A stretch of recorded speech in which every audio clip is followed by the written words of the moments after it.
Hi everyone, I'm Yasha, and welcome to the 17th episode of Election Scoop.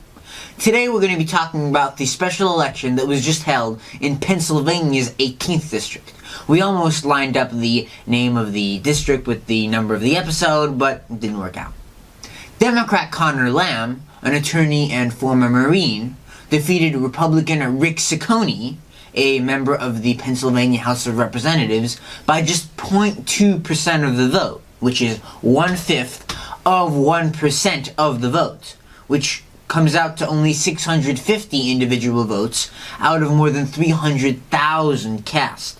And this just shows that every vote really does count, even in areas that are not considered competitive. The election was called when incumbent Republican Representative Tim Murphy resigned after his illicit affair with a mistress was discovered.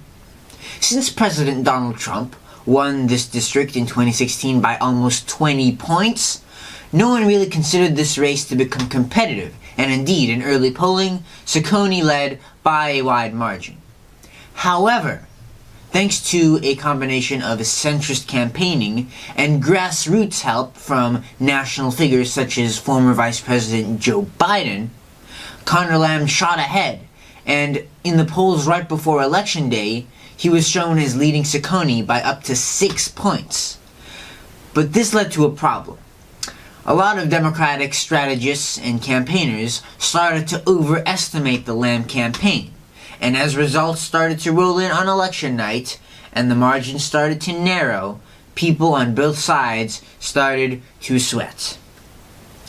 However, this was made even worse when in Westmoreland County, a large conservative part of the 18th district, it was announced that, contrary to what the Registrar of Voters had previously announced, the county would not be reporting results precinct by precinct on election night.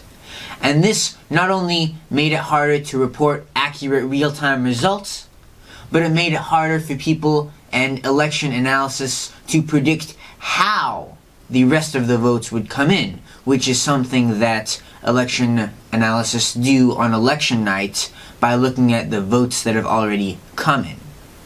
However, by the next morning, thanks to a large number of absentee ballots that were strongly Democratic, we could see that Connor Lamb would be the next representative for the 18th district. Although, of course, the Pennsylvania congressional districts were just redistricted, and heck, the congressional elections are just in November. But this is much more important as a moral victory for Democrats rather than a strategic victory.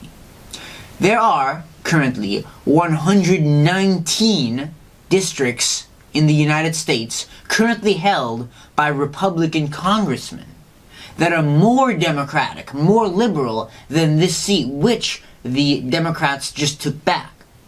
So if you're a Republican representative in a seat that President Trump won by 10, 5, 1, or even a seat that he didn't win at all, you're going to be pretty nervous, because if the Democratic Party can make this seat, Pennsylvania's 18th, competitive, then they can definitely make your seat competitive too, if it isn't already.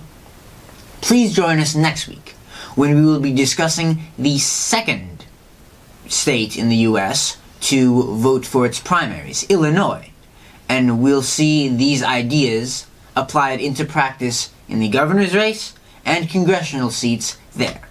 So thanks for watching, and remember, don't forget to vote.